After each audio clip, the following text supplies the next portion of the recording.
Hoi hoi folks, good morning, afternoon or evening wherever you are in the world. My name's Sean, aka Uncle Frogface, and welcome to the video. So during lockdown, like most people, I've been playing a lot of games online and I meet with a group of friends once a week via Discord.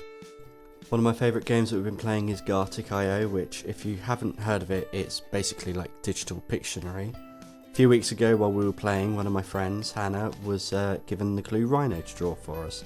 And this is the picture that she drew. So as soon as I saw this, I thought to myself, that looks like a Dr Seuss character. And I took a screenshot. So today I'm going to take what must have been a 20-second doodle and turn it into a finished piece in the style of Dr Seuss. So let's get started.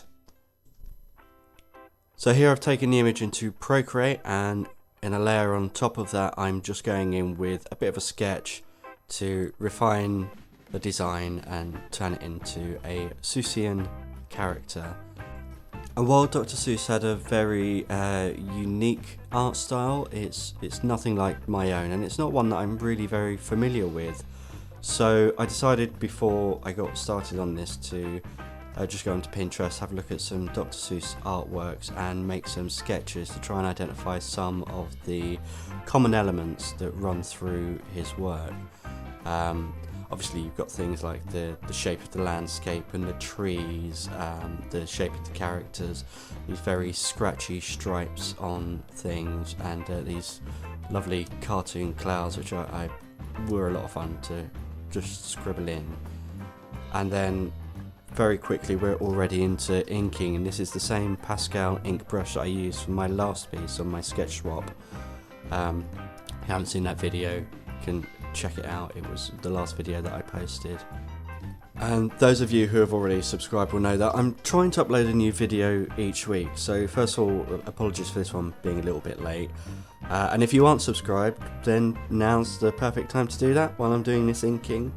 Just click that button below. I do have a reason for the slight delay in releasing this video though. So I've been working on my second book, which is due to be released very soon. It's a collection of horror stories and horror shorts from yours truly.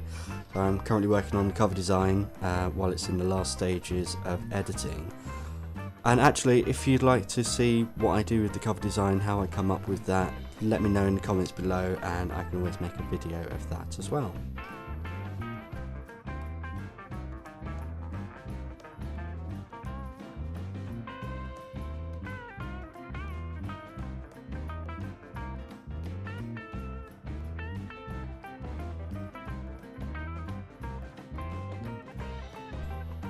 So once I have these characters pretty much fleshed in and finished now, I want to work on the background, and the background really is fairly minimal. Dr Seuss is very good at having quite sparse details in the background when it comes to ink work, but having a lot of personality with the colour. I'm just laying in these basic shapes, and you'll see here with this rock at the front that the guy is sitting on, start playing around with a few designs to see what might work for a kind of Seussian rock, and I wasn't really liking it, and then I came up with this design that I settled on. I actually quite liked it, so that became the rock design throughout the piece. And the same with these trees, a very Lorax design with the black and white stripy trees off into the distance there, and those lovely loopy, scratchy cartoon clouds, which are a lot of fun to draw.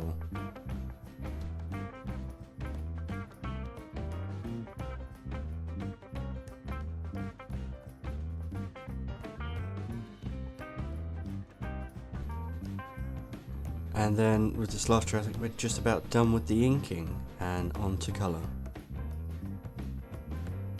I'm not quite sure what happened here. I mean, as I say, I'm still learning Procreate, and this is just one of those weird bugs where I was having difficulty selecting that particular heel, and you know, these things happen. You just have to work through them and sort them out. Is the fun of new programs, but I get there in the end. I wanted to give quite a textured feel to the background, so I've got brushes with a bit of texture in them. I think I've got a gouache brush for the heels. The clouds, you can see, have got quite a heavy paper texture on them. Same as the trees here, although in a more vibrant colour.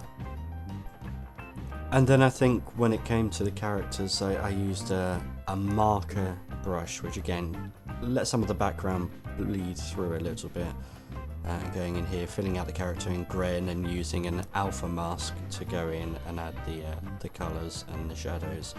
Same here with the rhino, going in with initial grey, and then I can add any colours that I want over the top in an alpha mask. And here we have proof that not all designs work. I wanted to go for a nice bright design and hated it. It just didn't work. So I took it all back to grey and started again. I wanted to have some colour because this is a Seussian universe after all. But I thought I'd leave the rhino mainly grey and just come in with a little bit of an accent colour at the end.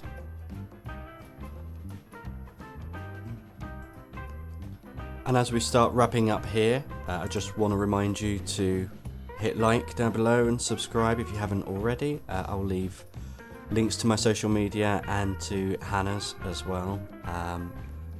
And here we go, here's the final piece. I really enjoyed this, I hope you enjoyed watching it, and until next time, goodbye.